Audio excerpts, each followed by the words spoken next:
የሶማሌላንድ ሀገርነት ዕውቅና ለኢትዮጵያ በጂኦሎጂካዊ ረገድ ምን አስተዋጽኦ ይኖረዋል?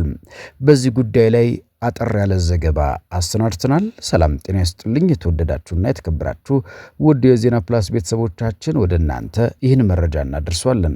እስከ መጨረሻው ብትከታተሉን ታተርፋላችሁ። ወደ ጉዳዩ አልፈናል።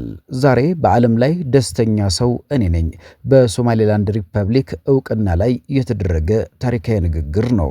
የክብር እንግዶች፣ ሁሉም የዓለም መሪዎች፣ የተከበራችሁ ልዑካን አጋሮችና የሶማሌላንድ ሕዝቦች በሙሉ ዛሬ ለሶማሌላንድ ሪፐብሊክ ታሪካዊ ጠቀሜታ ባለው ቅጽበት ንግግር አድርግላችኋለሁ። ከ3 አስርት ዓመታት በላይ ከዘለቀ ሰላማዊ የራስ አስተዳደር ሕገ መንግሥታዊ ስርዓትና ዲሞክራሲያዊ አሰራር በኋላ ሶማሌላንድ እንደ ሉዓላዊ እንደ ነጻነት ሀገር የመጀመሪያውን መደበኛ አቀፍ ዕውቅና አግኝታለች። ይህ ልማት ለረጅም ጊዜ የቆየው ተጨባጭ እውነታን ያረጋግጣል። ሶማሌላንድ በዓለም አቀፍ ሕግ መሰረት ለሀገር የሚያስፈልጉ ሕጋዊ፣ ፖለቲካዊና ተቋማዊ መስፈርቶችን ታሟላለች። ለታሪካዊ ቀጣይነትና ሶማሌላንድ ለሰላም ለመረጋጋትና ለኃላፊነት የተሞላበት አስተዳደር ላሳየችው ቁርጠኝነት ባለፈው ዓመታት ላሳለፍነው መከራና ችግር እምነት ላይ ተመስርቶ ይህንን ደፋር ውሳኔ ላሳለፈችው ለእስራኤል መንግስት ያለኝን ልባዊ አድናቆት እገልጻለሁ። ይህ ንግግር የሶማሌላንድ ፕሬዝዳንት የተናገሩት ነበረ። ይህ ንግግር በጂኦሎጂካዊ ረገድ ትልቅ ትርጉም ያለው ሲሆን ዋና ዋናዎቹን የትንታኔ ነጥቦች እንደሚከተለው ወደ እናንተ እናደርሳለን። የመጀመሪያው የታሪካዊ ዕውቅና ትርጉም ነው። ሶማሌላንድ እንደ አውሮፓውያን አቆጣጠር በ1991 ራሷን ችላ ብትተዳደርም በዓለም አቀፍ ደረጃም እንደ ሀገር ዕውቅና ሳታገኝ ቆይታለች። በንግግሩ ላይ የተጠቀሰው የመጀመሪያው መደበኛ ዓለም አቀፍ ዕውቅና የሚለው ነጥብ ሶማሌላንድ ለዓመታት ስታደርግ የነበረው ዲፕሎማሲያዊ ትግል ፍሬ ማፍራቱን ያሳያል። ይህ ደግሞ በሌሎች ሀገራት ዘንድ ተመሳሳይ ውሳኔ እንዲወሰድ በር የሚከፍት ሊሆን ይችላል።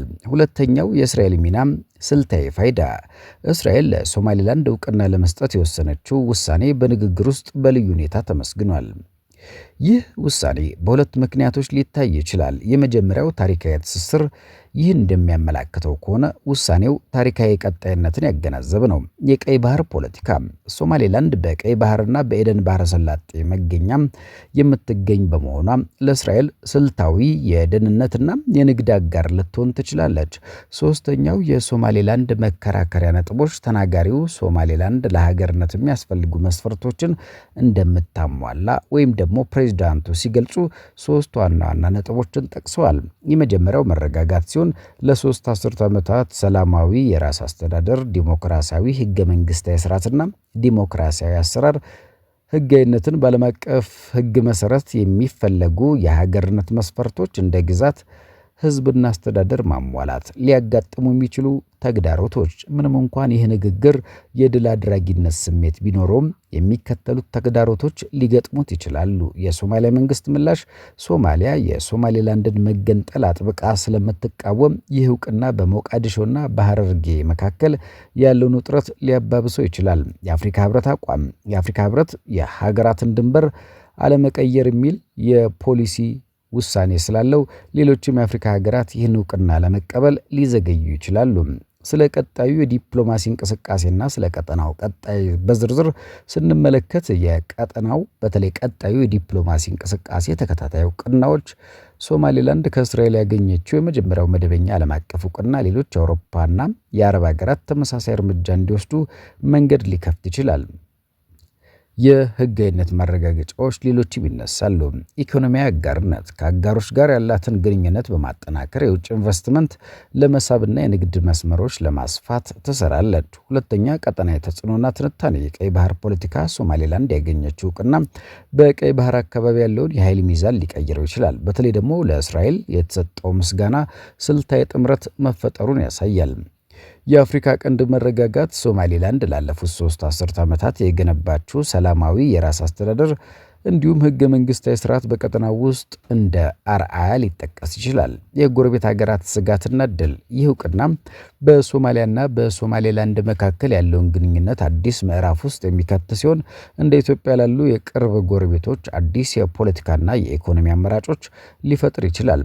ሶማሌላንድ ያቀረበችው መከራከሪያ ዲሞክራሲያዊ ተሞክሮ ሀገሪቱ ያሳያችው የዲሞክራሲያዊ አሰራር ቁርጠኝነትን ለዓለም አቀፍ እውቅና ዋነኛ ምክንያት አድርጎ ያቀርባል። ሰላምና ኃላፊነት ሶማሌላንድ ለሰላም መረጋጋትና ለኃላፊነት የተሞላበት አስተዳደር ያላትን ቁርጠኝነት በተግባር አስመስክራለች። ከአሁኑ የኢትዮጵያ ነባራዊ ሁኔታና ጂኦሎጂካዊ እንቅስቃሴ አንጻር የሶማሌላንድ እውቅና ማግኘት ለኢትዮጵያ ትልቅ ትርጉም አለው። ይህን ሁኔታ ዘ ዊንድ ብሎዊን ፍሮም ደ ላንድ ኦፍ ፍሬሽ ፍሪደም ከሚለው ርዕስ ጋር በማያያዝ በሚከተለው መልኩ መተንተን ይቻላል። የባህር በር ፍላጎትና የመግቢያ ሰነዱ ኤምኦዩ ኢትዮጵያ የባህር በር ለማግኘት ከሶማሌላንድ ጋር የተፈራረመችው መግባቢያ ሰነድ ኤምኦዩ አሁንም የኢትዮጵያ ዋነኛ የውጭ ጉዳይ አጀንዳ ሶማሌላንድ ዓለም አቀፍ እውቅና እያገኘች መሄዷም ኢትዮጵያ ከሐረርጌ ጋር ያላት የገባችው ውል ሕጋዊ መሰረት እንዲኖረውና በዓለም አቀፍ ደረጃ ተቀባይነት እንዲያገኝ ትልቅ እድል ይፈጥራል። ሁለተኛ፣ የቀጠናዊ ኃይል ሚዛን። በንግግሩ ላይ እንደተጠቀሰው እስራኤል ለሶማሊያ እውቅና መስጠቷ በአፍሪካ ቀንድ አዲስ ኃይል ስብስብ ሊፈጠር እንደሚችል ያሳያል።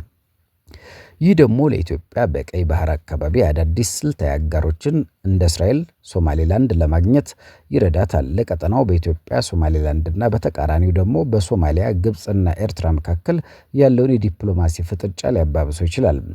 የኢኮኖሚ ትስስር የሶማሌላንድ ነጻነትና እውቅና ማግኘት የበርበራ ወደብን ሙሉ በሙሉ በነጻነት እንድትጠቀም ይረዳታል። ይህ ለኢትዮጵያ የወደብ አማራጮቿን በማስፋት የጅቡቲ ጥገኝነትን ለመከላከል ወይም ደግሞ ለመቀነስ ይረዳታል።